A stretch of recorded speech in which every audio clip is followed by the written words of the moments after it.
Okay. Yeah.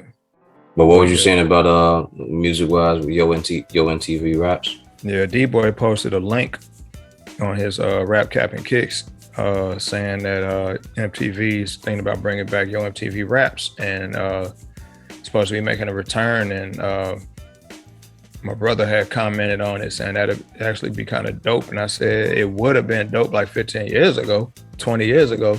I said, but now people have music at their fingertips, man. They don't have to sit and wait. The appeal of Yo MTV Raps and Rap City was the fact that you had nowhere else to see those videos and hear those songs. Mm-hmm. So it was almost discovery at that point. You're like, oh shit, such so-and-so got a new video out.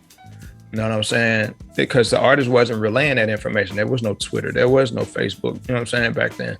Now, an artist, they communicate directly to their fan base. So if they want you to know they got a new video, they just post it on YouTube. What you need Yo MTV Raps for? To interview these niggas? Yeah. Oh, guess what? They go to their favorite blog. They go to their favorite podcast or whatever. Yep, and chop it up. Yeah, and it don't be political or nothing. They have real conversations with these podcasters and these blogs. So Yo MTV Raps is just too little, too late. And didn't in somewhere in that same vein, didn't Irv Gotti try to bring that type of situation back where he was trying to take certain songs that rappers had done and create videos for them? I believe he was. I think that the logistics of it was just a little bit too much. Because again, it's one of them situations where the artists don't really own their music. You know what I'm saying? So like to really do that, you still got to get clear about a label. Facts. You know, that's the other part about it.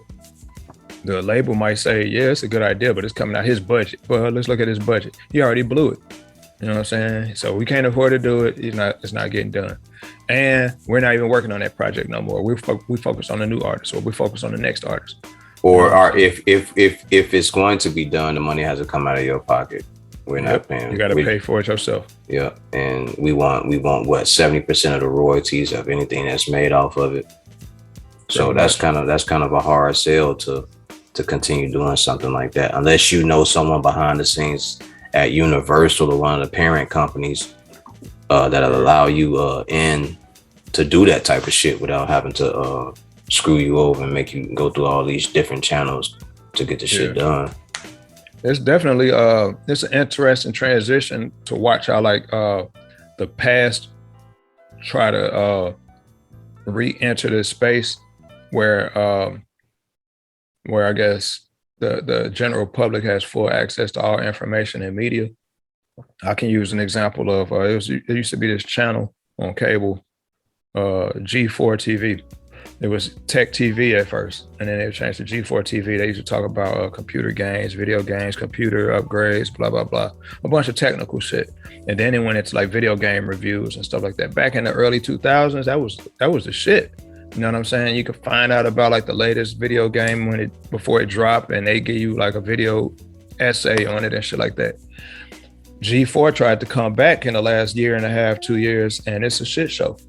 Because they're competing against all of these homegrown YouTube channels who've been doing it for the last 10, 15 years on their own without that type of budget. And they don't have the political constraints of trying to appeal to investors and get ad revenue and all of this stuff. All they're doing is just doing what they want to do and saying what they want to say. And the only way to kind of make MTV relevant again would be if you got artists to stop putting out music so frequently. And they're not going to do it now. It's too late. The cat's out the bag. Once the cat's out the bag, it's hard to get it back in there. The floodgate is open. Artists realize that the reason why most artists back in the day wasn't making no money is because they didn't have control. Artists got control now. You know what I'm saying? That's what hampers the idea of the corporate marketing strategy.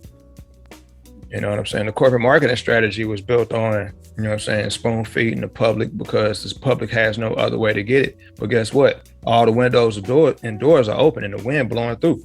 Yep, and everybody jumping in and trying to grab whatever they can from their artists. So now it's free fall. NBA YoungBoy is such a big deal on YouTube. NBA YoungBoy put out all his music through YouTube and he signed to Atlantic. All his videos, his fans, for him to be the type of artist that he is and to be like probably one of the top 5 in his generation, it's a very telling story because him and his team took control of that aspect of how he markets himself.